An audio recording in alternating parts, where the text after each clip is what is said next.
Welcome dear students.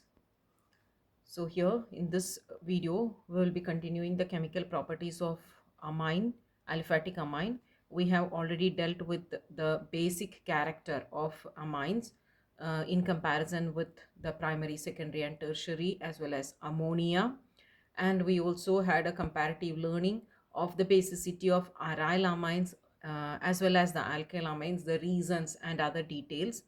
And we also dealt with alkylation as well as acetylation when the primary, secondary or tertiary amine reacts with alkyl halide. That reaction is typically named as alkylation, and the primary and secondary amine aliphatic amines react with acid chloride or acid anhydride. That reaction is named as acylation. So alkylation, that is reaction with alkyl halide, and acylation is the reaction with acid chloride or acid anhydride. These are the two reactions involving the aliphatic amines which we have already discussed. Now we will be continuing with the reaction of the amines with nitrous acid as well as the carbylamine reaction and the Hinsberg's test for distinguishing primary, secondary and tertiary amines. So here the reaction of the compound with nitrous acid. Please pay attention. The primary, secondary and tertiary amine react differently with nitrous acid. So this statement is important, and here we should think, okay, when it react differently using this one reagent, that is nitrous acid, we can one way identify whether the given chemical is primary amine or secondary amine or tertiary amine. So that is the importance of this one statement.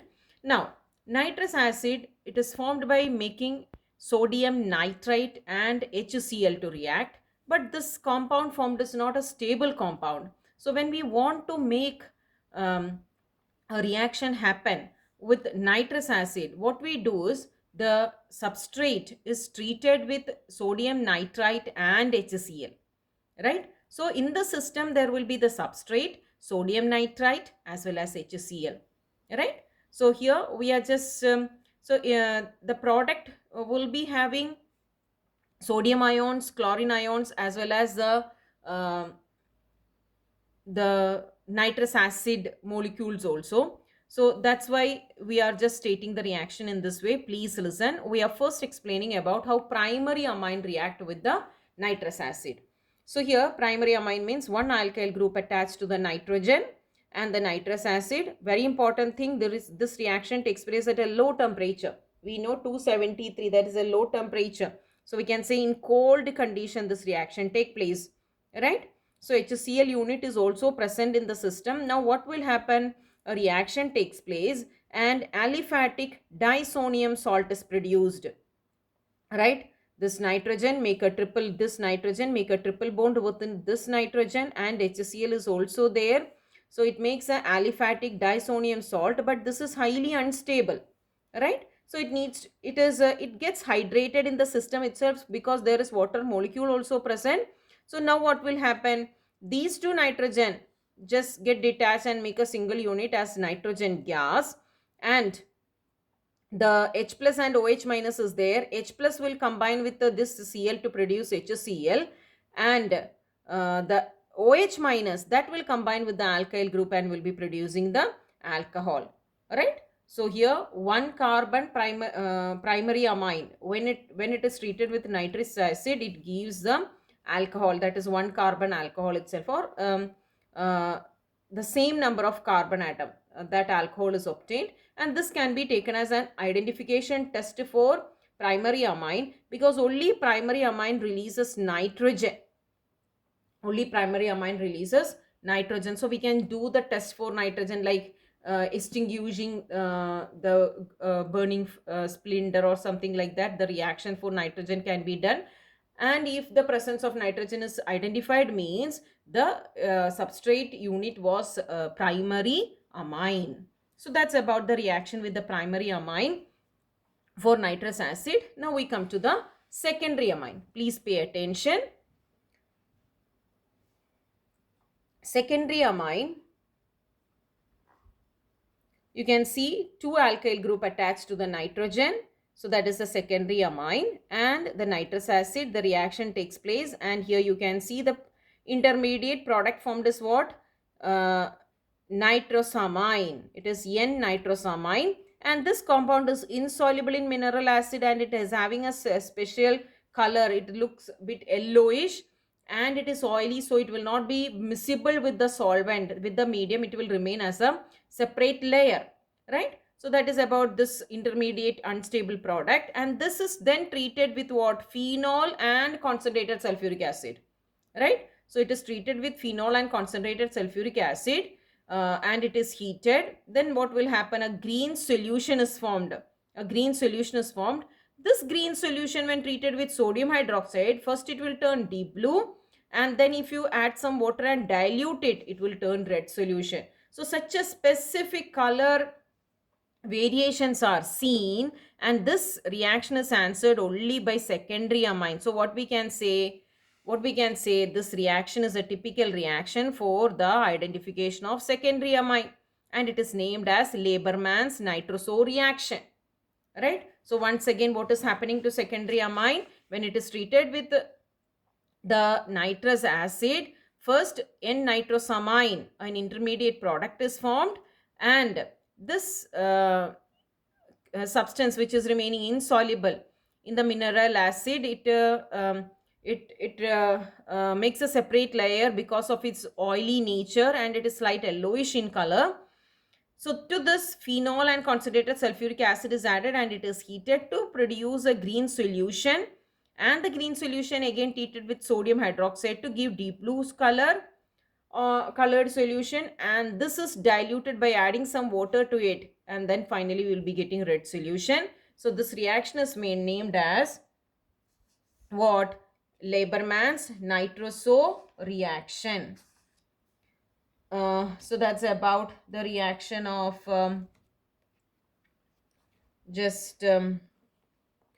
okay, we will just see. Look, this is for a secondary amine, two alkyl unit attached to the nitrogen. This is what? Diethylamine, or we can say call it as N-ethyl ethanamine. This is to the nitrogen, ethyl group is substituted. That's why we say N-ethyl, or this can be taken as a substituent. So N-ethyl. Then this is what? Ethane containing amine. So that's a ethanamine. So this is a secondary amine, and it nitrous acid, and you can see, look, N-nitroso, N-ethyl ethanamine. So that's the IUPAC naming. If you just say to the nitrogen, a nitroso unit is attached, right? And as well as an ethyl unit is attached. So that's why N-nitroso, N-ethyl, then ethanamine. Ethanamine. So that's about it. And this is a yellow oily substance. It remains as a separate layer. The common name we can call it as nitroso diethylamine. Nitroso. This is nitroso. Nitroso diethylamine. I'm sorry. This is nitroso. Nitroso diethylamine.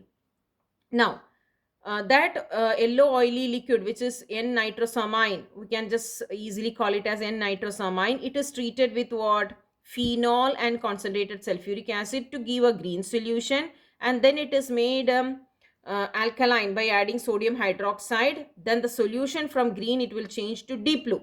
After that, it is treated with water to make it diluted, and then the blue color gets shifted and a red solution is formed. So this reaction, that is called Lieberman's nitroso reaction, and it is used as a test for secondary amine. So that's about reaction of secondary amine with nitrous acid. Now we will move to the next one, that is the tertiary amine. Now please listen. R3 means 3 alkyl group attached to the nitrogen, and it is reacting with the nitrous acid. You can see trialkyl ammonium nitrite is obtained. Trialkyl ammonium nitrite is obtained. This, when heated, undergo decomposition to give nitrosamine as well as alcohol. Here one example we are taking. Instead of alkyl group, we are making a substitution. So here it is an ethyl unit attached to the nitrogen, making a tertiary amine, and it is reacting with nitrous acid. First, an intermediate product is formed unstable, that is triethyl ammonium nitrite. Triethyl ammonium nitrite. And then this is heated. What will happen? It undergo decomposition. And what all are the product obtained? One product is N-nitroso diethyl. This is one ethyl, this is another ethyl. Diethyl amine. N-nitroso diethyl amine, and that is the one product. The other product is what? Ethyl alcohol, right? So this intermediate product, which is not that stable, it is undergoing thermal decomposition to give the final two product. One, it is N-nitrosodiethylamine, the other one is ethyl alcohol. So that's about the reaction of tertiary amine with the nitrous acid. Now we go with the next one reaction, that is carbylamine reaction, which is also named as isocyanide test. And this test is answered by primary amines. Now primary amine, if we just say, we can explain aliphatic primary amine and aromatic primary amine both answers this reaction. So that's about it. Now when it is carbylamine, what is happening? The amine unit, okay, this is a primary amine. It is reacting with chloroform CHCl3. It is reacting with chloroform, that is CHCl3 in an alkaline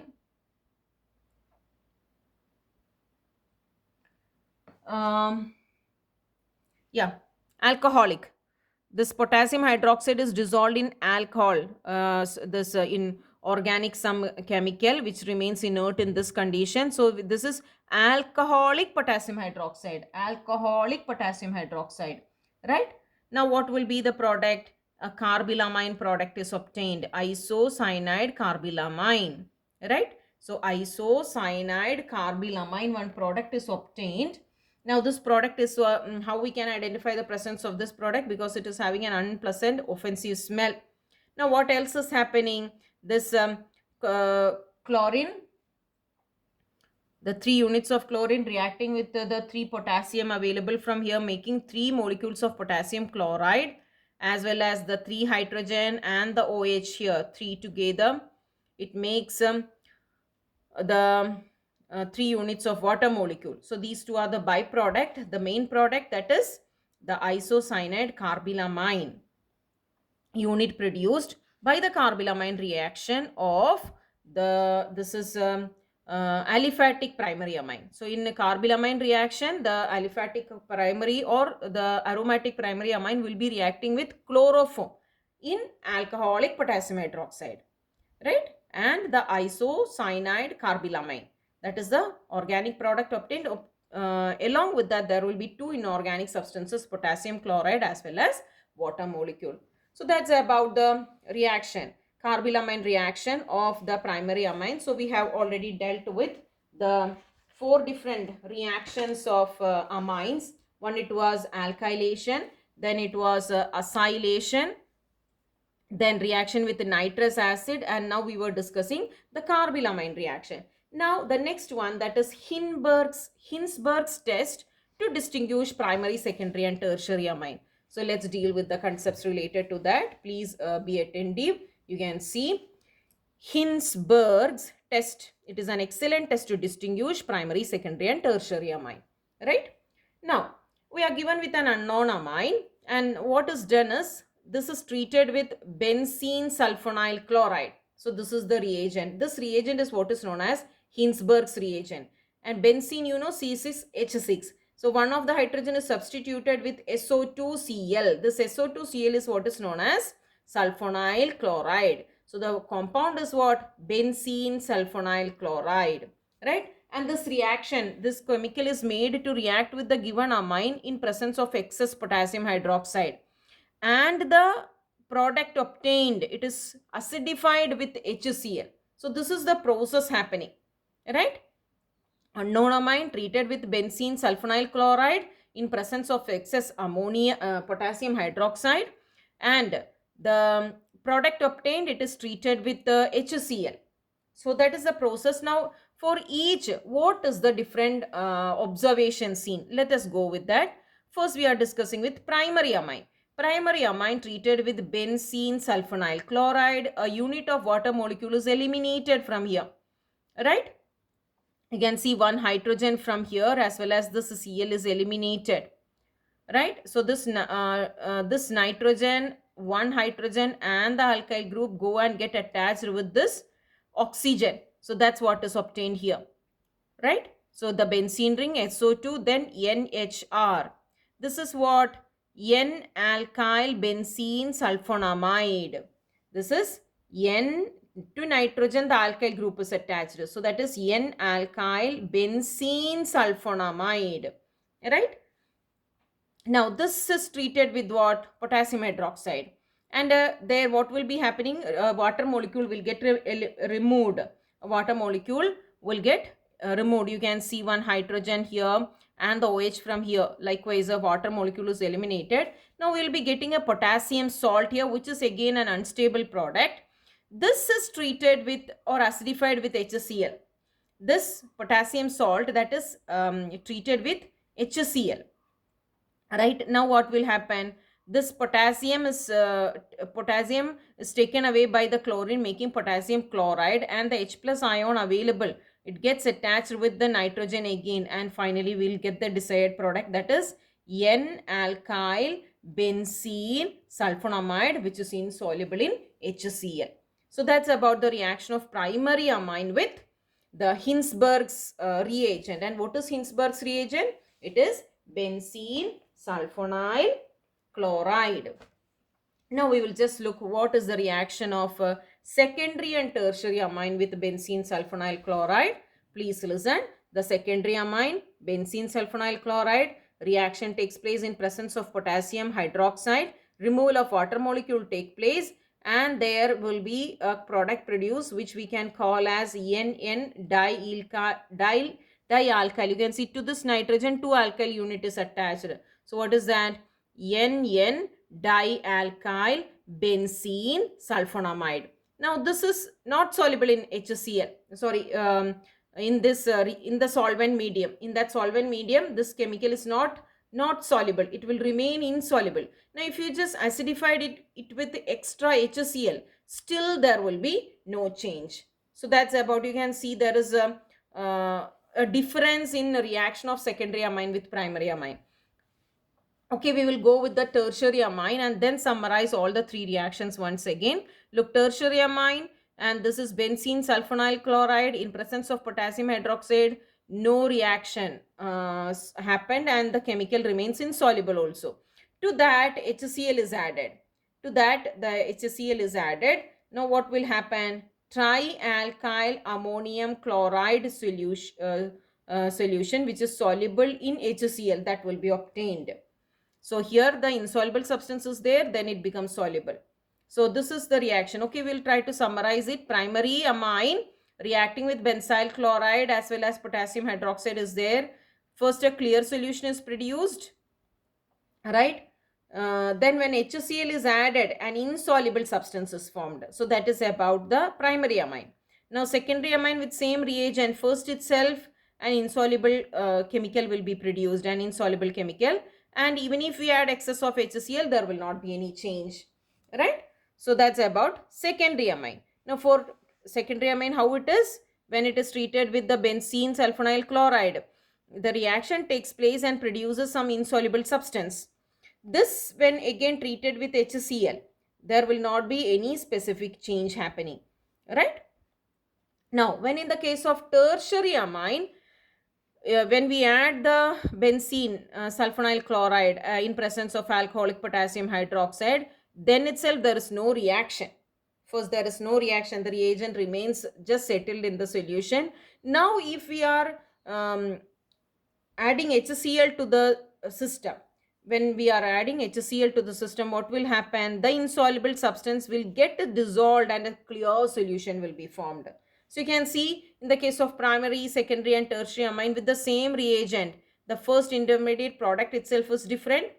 To that, excess acid is added, and there also what we observe will be different. So that's why we can say Hinsberg's test is a very typical reaction. Hinsberg's test is a very typical reaction for uh, analyzing the presence of primary, secondary or tertiary amine. So that's about the different chemical reactions involving the aliphatic amines. So with that, this topic is getting completed. Now we will be discussing the aniline as well as the disonium salt, which can be completed mostly with another two video. So here we are stopping. Thank you very much. We'll continue in the next video.